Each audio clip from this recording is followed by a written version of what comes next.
Hey everyone, and welcome back. I unfortunately got really sick this past week, but I'm happy to be back. And today we're going to be talking about a question I get very frequently in my chat on Twitch, which is what is the best mobility, resilience, and recovery to be using right now? So I'm going to go through each of those categories so you know the best breakpoints and stats that you should be prioritizing depending on your build and depending on what you value. So starting with mobility, I think this one's relatively simple to explain. I think first and foremost, you want to use the level that's most comfortable for you and your strafe speed to land shots. Strafing, I don't think, is about having some crazy, insane strafe and making your opponent miss. It's about using a level that allows you to track your opponent to land the most shots. I'm not sure about MNK players, although I'm sure for peak shooting this is very relevant, but at least on controller, I tend to aim a lot and make fine movements with my left stick to track my opponents, and having a strafe speed that feels most comfortable in order to do that is really important. Sometimes that might be really high mobility, and other times for other people it might be lower. I typically find that people that like to flick with the right stick a little bit more and aim with that tend to like a little bit of lower mobility so they don't overshoot. Either way though, even if you're not on controller, like I mentioned, peak shooting is very important, and being able to peak faster probably leads to more guaranteed damage, so high mobility might be useful for that, but again, it's all about what's comfortable for you. Another quick pointer for mobility is it doesn't affect your sprint speed, but you can change that with using lightweight weapons, and those lightweight weapons actually give you +2 tiers of invisible tiers of mobility, meaning they're active when you have the weapon out but not stowed, and you get again another 2 tiers, so 20 points of mobility. Some good lightweight weapons include things like Rose from the comp playlist, even things like Chaperone. You might not have known that this is lightweight. Obviously, Mida Multi-Tool is also a lightweight weapon, and even things like Le Monarch and Fighting Lion are also lightweight weapons that you might not have known existed.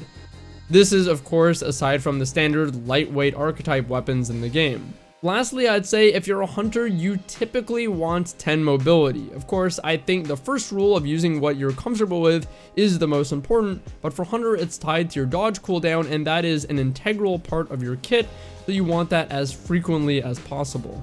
Now let's move on and talk about resilience. Resilience is a weird stat because it's only as valuable as the things you go up against. So you typically want to target things that are popular in the meta. It's no secret to anyone at this point that the Immortal with target lock is pretty popular and probably the thing to target and base your resilience around, as it's the most used weapon currently. It doesn't exclusively mean that, but I think it's an important consideration.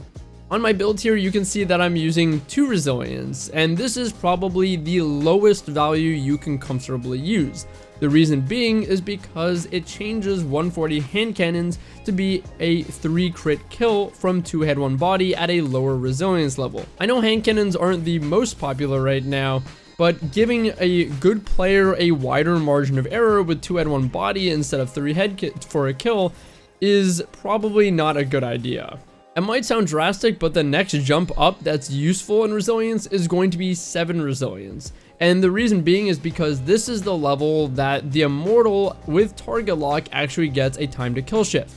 The Immortal with target lock with any lower resilience under 7 is a 0.6 second kill. That is incredibly fast. At 7 though, it goes to a 9 critical hit kill for a 0.67 second kill. That's up from 8 critical hits at 0.6 seconds. So 1 additional bullet, and I do think that's worth investing in, as again, that is a tremendously fast time to kill. So far, you want to go either 2 or 7.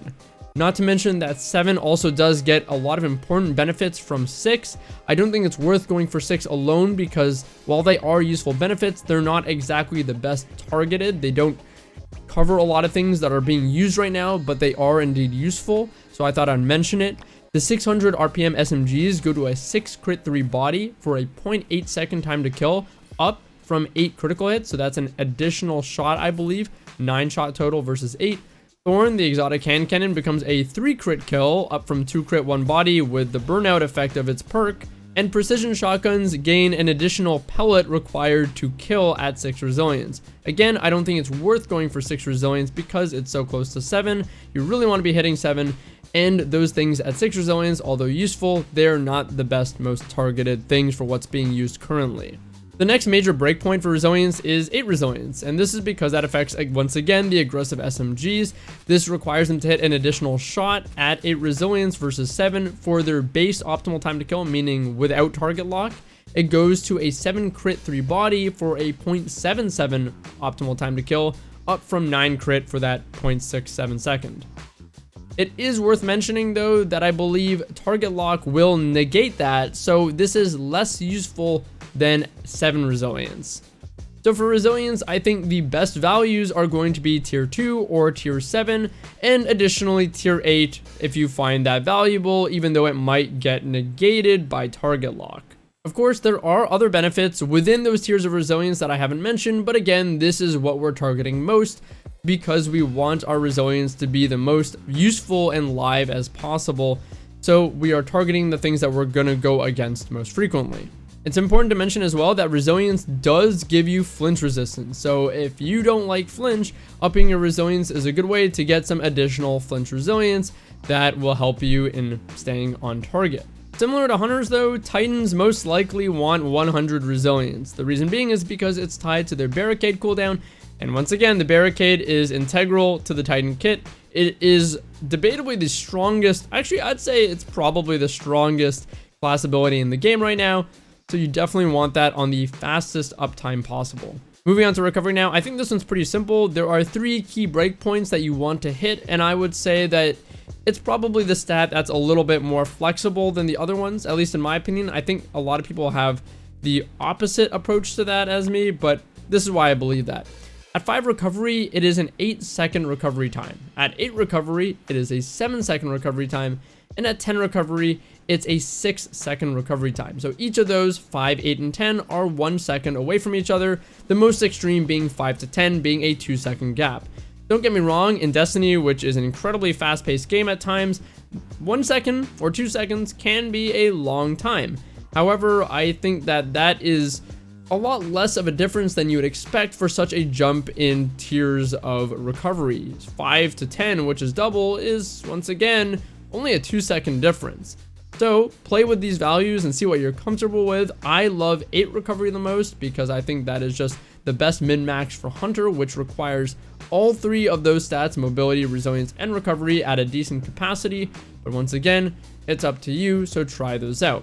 For Warlock though, similarly to the other 2 classes, you want 10 recovery because it's tied to your Rift cooldown. I should also mention that those 3 recovery values that I listed are all on the dot on the second values that don't have fractions of a second playing a part. So for me personally, I think that's most valuable as that's really easy to remember and understand for your internal clock.